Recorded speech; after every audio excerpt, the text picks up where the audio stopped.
टमाटर में कौन सा अम्ल पाया जाता है? तो टमाटर में देखिए कौन सा अम्ल होता है? टमाटर में होता है ऑक्सैलिक अम्ल है। कौन सा अम्ल? ऑक्सैलिक अम्ल होता है। और एसिटिक अम्ल किस में होता है? नींबू और संतरा में होता है। नींबू, संतरा जो खट्टे पदार्थ होते हैं उनमें क्या होता है? एसिटिक अम्ल। लैक्टिक अम्ल किस में होता है? ये दही में पाया जाता है। दही में कौन सा अम्ल होता है? लैक्टिक अम्ल। टार्ट्रिक अम्ल किस में होता है? इमली में।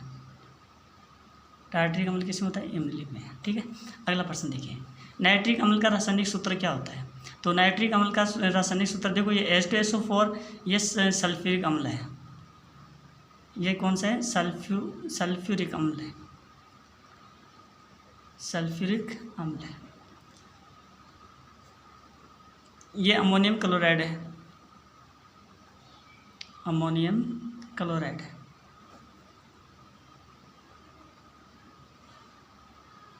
ये अमोनियम क्लोराइड का सूत्र होता है। ये नमक का सूत्र है। तो और ये नाइट्रिक अम्ल का सूत्र है।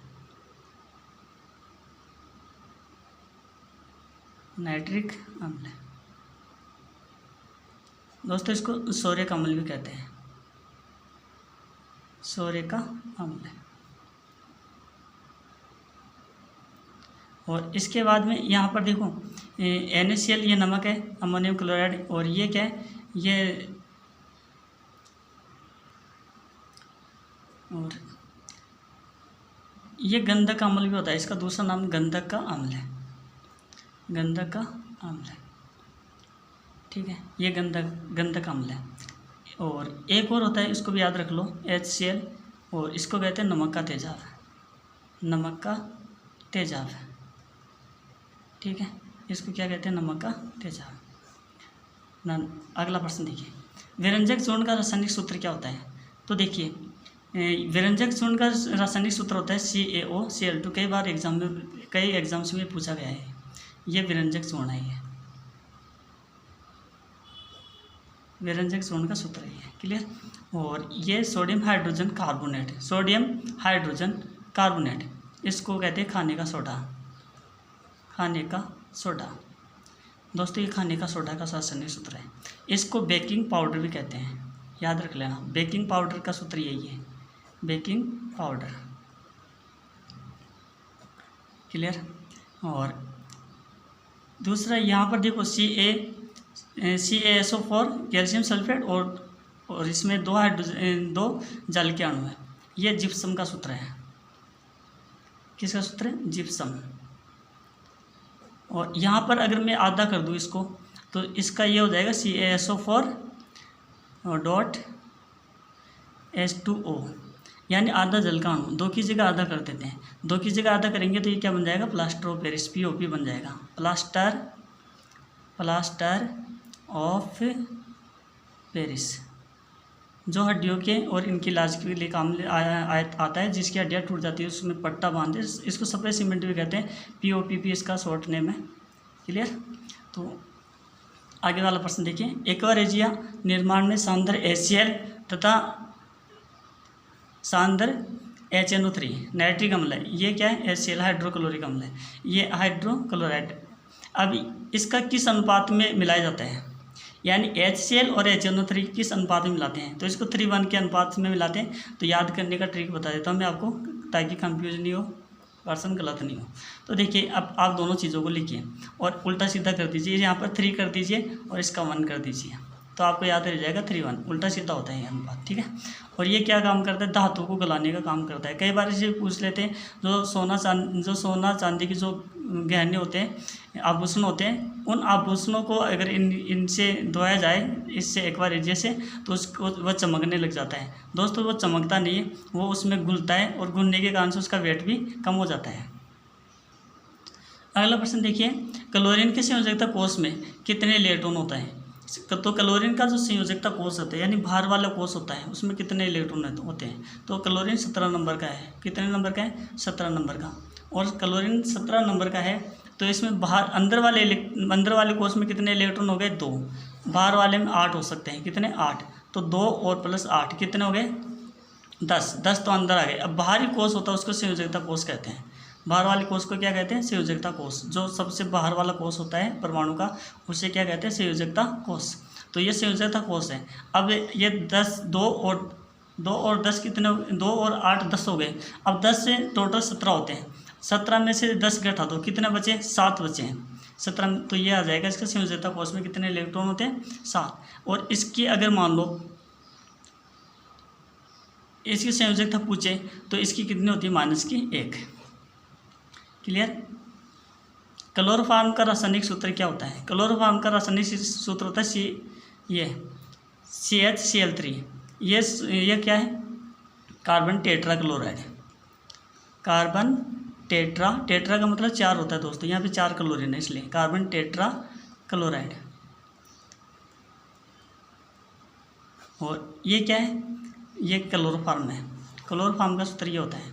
और ये इसका क्या नाम है? मेथेन। CH4 ये मेथेन होती है। और ये क्या है? एथेनॉल।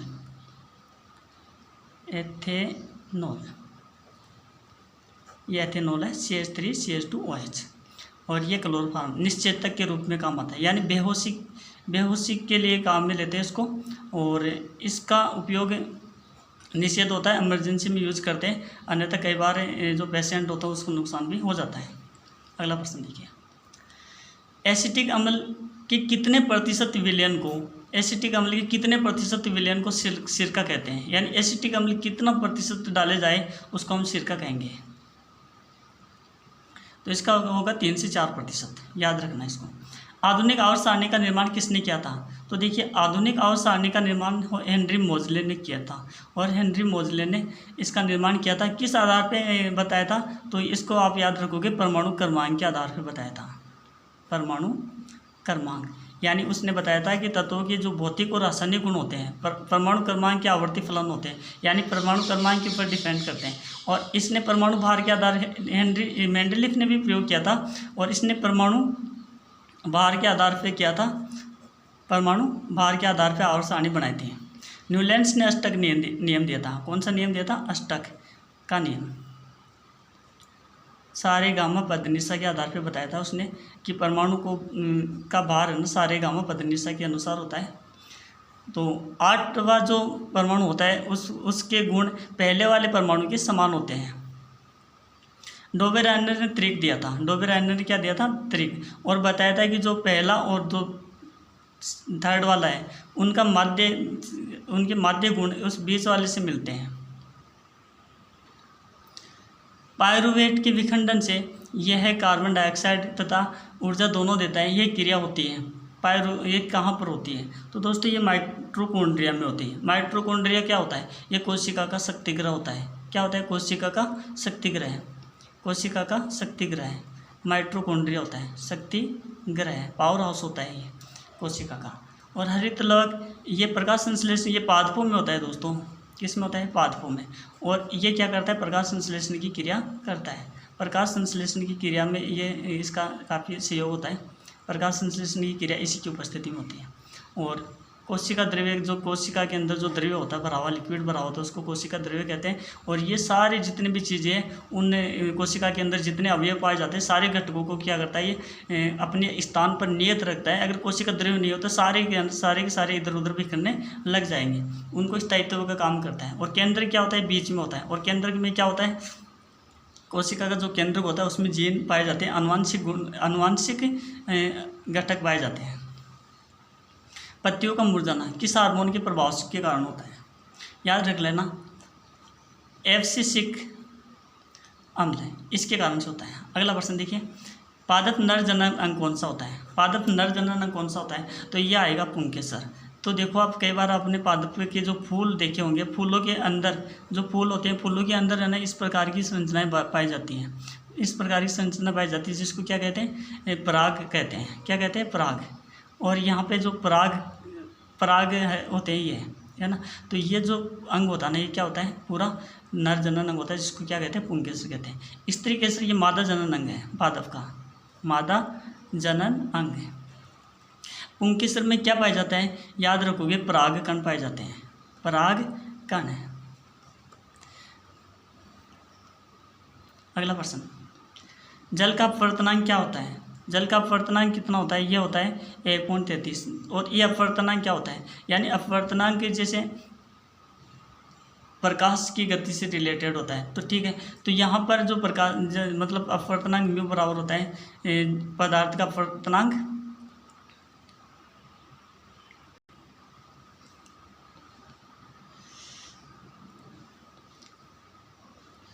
अपवर्तनांक क्या होता है। तो देखिए निर्वात में प्रकाश का वेग, निर्वात में प्रकाश का वेग, निर्वात में प्रकाश का वेग, प्रकाश का वेग बटा माध्यम में प्रकाश का वेग, माध्यम में प्रकाश का वेग, प्रकाश का वेग। और प्रकाश का वेग कितना होता है, प्रकाश का वेग को C से इंडिकेट किया जाता है और इसका मान होता है 3 × 10⁸ मीटर प्रति सेकेंड। रक्त से नशीले पदार्थों को पृथक करने के लिए यानी अलग करने के लिए कौन सी विधि काम में ली जाती है। रक्त से नशीले पदार्थों को अलग करने के लिए कौन सी विधि काम में ली जाती है। तो दोस्तों इसमें क्रोमेटोग्राफी काम में लेते हैं। और यहाँ पर एक शब्द आ रहा है क्रोमा, क्रोमा का मतलब होता है रंग, रंग। ठीक है, इसमें कौन सी विधि काम में लेते हैं, क्रोमेटोग्राफी। सर्वप्रथम तत्व शब्द का प्रतिपादन किसने किया था। तो सबसे पहले तत्व शब्द का प्रयोग किया था, इस शब्द तत्व शब्द का प्रयोग किसने किया था, रॉबर्ट बॉयल ने किया था। और इसके अलावा देखिए यहाँ पर जो थॉमसन है, थॉमसन ने परमाणु का मॉडल दिया था, परमाणु मॉडल, परमाणु मॉडल दिया था। और डाल्टन ने क्या दिया था, परमाणु सिद्धांत दिया था। क्या दिया था, परमाणु सिद्धांत। प्रत्येक परमाणु छोटे छोटे पदार्थों से मिलकर बनता है ना, प्रत्येक पदार्थ छोटे छोटे परमाणुओं से मिलकर बनता है। अगला प्रश्न, नाभिकीय भौतिकी का जनक किसे माना जाता है।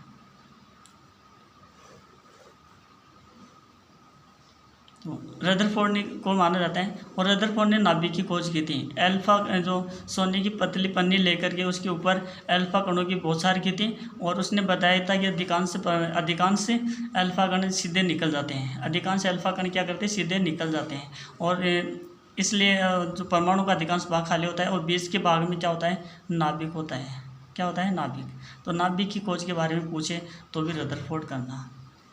ठीक है, एक और अल्फा कण क्या होते हैं, कई बार ऐसे भी पूछ लेते हैं अल्फा कण क्या होता है। तो ये हाइड्रोजन का जो हाइड्रोजन परमाणु होता है उसका एक इलेक्ट्रॉन अगर हम हटा दें तो जो बचता है ना वो क्या होता है, अल्फा कण होता है। यानी ये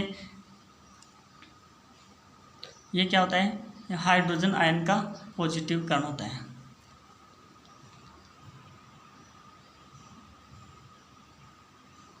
सॉरी, इसमें ये हाइड्रोजन आयन ही आएगा। इसमें हीलियम का जो देव आवेशित कण होता है अल्फा कण। ठीक है, हीलियम के दोनों इलेक्ट्रॉनों को हटाने पर जो बचता है वही अल्फा कण होता है। हाइड्रोजन को हटाने वाला तो क्या होता है, प्रोटॉन होता है। सॉरी, थोड़ा सा गलत हो गया, ये क्या होता है, प्रोटॉन होता है, इसको प्रोटॉन कहेंगे। और ये जो अल्फा कण होता है ना, ये हाइड्रोजन आयन का द्विव आवेशित कण होता है। हाइड्रोजन जो हीलियम होता है, हीलियम में केवल क्या होता है, 2 इलेक्ट्रॉन होते हैं और इसके अंदर 2 प्रोटॉन होते हैं। तो दोनों इलेक्ट्रॉनों को अगर हम अलग कर देते हैं तो जो चीज़ बचती है वही अल्फा कण है। ठीक है, ये अल्फा कण है, थोड़ा सा गलत हो गया, अल्फा कण। हाइड्रोजन वाला होता है प्रोटॉन। इलेक्ट्रॉन की खोज किसने की थी, जे थॉमसन ने की थी। न्यूट्रॉन की खोज किसने की थी, न्यूट्रॉन की खोज की थी जेम्स चैडविक ने। ये न्यूट्रॉन की खोज जेम्स चैडविक ने की थी और इलेक्ट्रॉन की खोज जे थॉमसन ने की थी। और इसके बाद में न्यूट्रॉन की हो गई, इलेक्ट्रॉन की हो गई और प्रोटॉन की खोज की थी ई गोल्डस्टीन ने। प्रोटॉन की खोज किसने की थी, ई गोल्डस्टीन ने। ठीक है, और रदरफोर्ड ने क्या किया था, रदरफोर्ड ने नाभिक की खोज की थी। क्लियर, याद रखना। जे थॉमसन ने इलेक्ट्रॉन की खोज, जेम्स चैडविक ने न्यूट्रॉन की खोज और ई गोल्डस्टीन ने प्रोटॉन की खोज और रदरफोर्ड ने नाभिक की खोज। अगला प्रश्न देखिए, एल्यूमिनियम की संयोजकता कितनी होती है। तो दोस्तों 3 होती है। कितनी होती है, 3, क्योंकि एल्यूमिनियम कितने नंबर का है, 13 नंबर का। 10 इसमें 2 + 8 कितने हो गए, 10 तो अंदर आ जाएंगे, बाकी के कितने बचे, 3 बच गए। तो इसकी संयोजकता कितनी होगी, प्लस की 3 होती है। प्रकृति में क्लोरीन के 2 समस्थानिक होते हैं जिनके द्रव्यमान कितने हैं? तो इसका आंसर हो जाएगा 35 U और 37 U। सोडियम का इलेक्ट्रॉनिक विन्यास कितना होता है? तो देखिए सोडियम का सूत्र होता है Na, कितने नंबर का है? 11 नंबर का। कितने का? 11 का। और यहाँ पर देखो सोडियम के इलेक्ट्रॉनिक विन्यास तो पहला S कक्षक में 2 आ जाएगा और दूसरे कक्षक में S और P होता है, तो 2 + 8, 2 और 8 कितने हो गए? 10 इसमें आ जाएंगे। बाकी का कितना बचा? 1। तो 2 और 8, 2 इसमें 2 और 6 8, तो कितने हो गए? 2 और 8 10, 10 रहे 11, तो 2 8 1, 2 8 1 11। अगला प्रश्न, कोशिका का बिजली घर कौन सा है? तो ये तो आपको पहले बता दिया था मैंने, माइटोकॉन्ड्रिया होता है। राइबोसोम क्या करता है? ये राइबोसोम क्या करता है? प्रोटॉन का संश्लेषण करता है, कोशिका में प्रोटॉन बनाता है। और यहाँ पर देखो प्लास्टिड, ये प्लास्टिड क्या करते हैं? कलर देते हैं, है ना। तो प्लास्टिड 2 प्रकार के होते हैं, एक तो क्रोमोप्लास्टिड होता है ना, और एक प्लास्टिड होते हैं। तो ये कलर वाले होते हैं जो पेड़ पौधों में कई प्रकार के कलर दिखते हैं, जैसे फूलों में पीला, नीला, लाल, है ना। तो ये प्लास्टिड क्या करते हैं? उनमें कलर देते हैं। बल का मात्रक न्यूटन है, इनमें से कौन सा मात्रक न्यूटन के इक्वल है? तो देखो ए बराबर क्या होता है? एम है। एम क्या होता है? द्रव्यमान। द्रव्यमान का मात्रक क्या होता है? इसका द्रव्यमान एम ए, ठीक है, द्रव्यमान हो गया। और इसको ऐसे लिख सकते हैं द्रव्यमान, और ए बराबर क्या होता है? V/T। तो अब इससे मात्रक निकालो। एम तो क्या होता है? किलोग्राम में, और वी क्या होता है? एम एस होता है, और ये भी एस होता है। तो kg एम और एस ऊपर जाएगा तो kg, और वी m/s है ना। तो s, ये s इसके अंदर मिल जाएगा तो S2 हो जाएगा। S2 ऊपर जाएगा तो माइनस का हो जाएगा। किसका हो जाएगा? माइनस का। तो kg ms2, kg ms2, kg ms2 कौन सा? ये रहा पहला ऑप्शन सही है। अगला प्रश्न देखिए, गुरुत्वीय नियतांक g का मान क्या होता है? तो देखो गुरुत्वाकर्षण के नियम से F बराबर g m1 m2/d², और इस g का मान पूछा है, यहाँ पर कैपिटल G का मान पूछा है। तो कैपिटल G का मान कितना होता है? तो दोस्तों इसका मान तो आपको याद रखना पड़ेगा, डायरेक्ट ये है। और इसका एक मात्रक भी याद कर लेना, ये भी बहुत इंपॉर्टेंट है। और एक स्मॉल g गुरुत्वीय त्वरण का मान 9.8 मीटर प्रति सेकंड स्क्वायर होता है, यह भी याद रखना। ये गुरुत्वीय त्वरण है। क्या है? गुरुत्वीय त्वरण। गुरुत्वीय त्वरण, गुरुत्वीय त्वरण का मान होता है 9.8 मीटर प्रति सेकंड स्क्वायर। क्लियर? आगे गुरुत्वीय त्वरण का सूत्र क्या होता है? तो गुरुत्वीय त्वरण का सूत्र देखिए, इसमें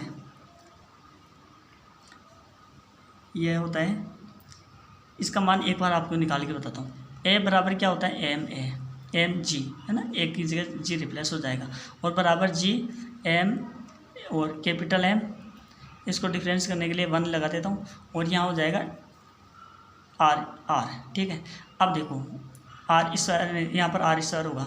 अब एक एम को एक एम से काट दो। अब इसका मान जी का मान क्या हो गया?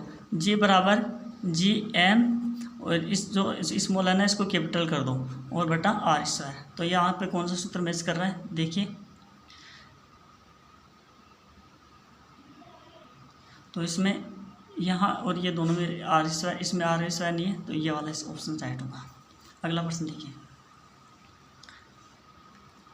भार का मात्रक क्या होता है? भार का ऐसा ही मात्रक, तो देखो एफ बराबर, भार बराबर होता है डब्लू, है ना, डब्लू बराबर एफ, एफ बराबर होता है एम जी, और यहाँ पर एम जी, एम जी इसका भार का मात्रक होता है। और भार का मात्रक वैसे देखा जाए तो ये एक प्रकार से बल होता है, और ये होता है न्यूटन। क्या होता है? न्यूटन। जूल किसका मात्रक होता है? जूल कार्य का मात्रक होता है। कौन सी पद्धति में? ये होता है जूल कार्य का मात्रक होता है, और MKS पद्धति में होता है, metre kilogram second, metre kilogram second.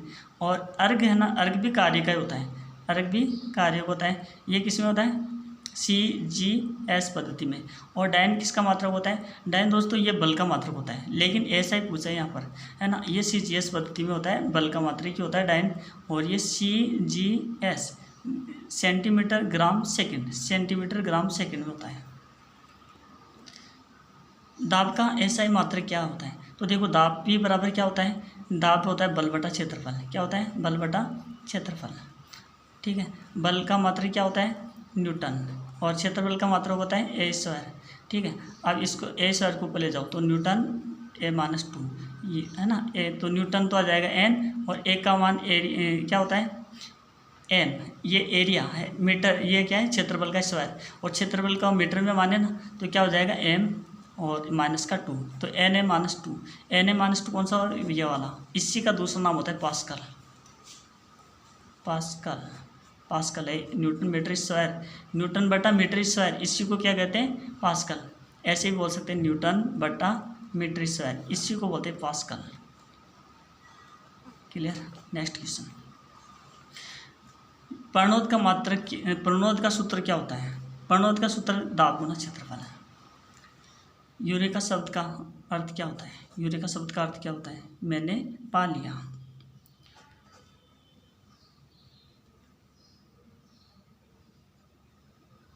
किसने कहा था यूरेका शब्द? ये क्या था?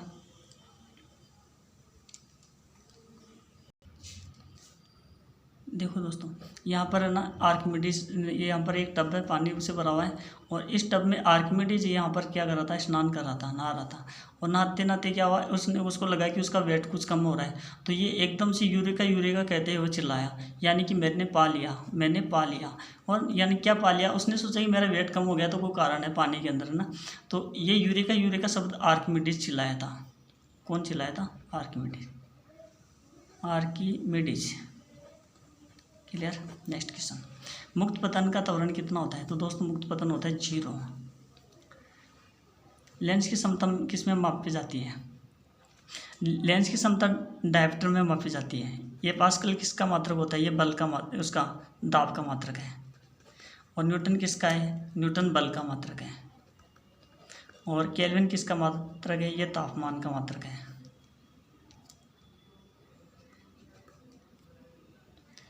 तो उम्मीद हुई दोस्तों काफ़ी सारे क्वेश्चन आपने देखे होंगे,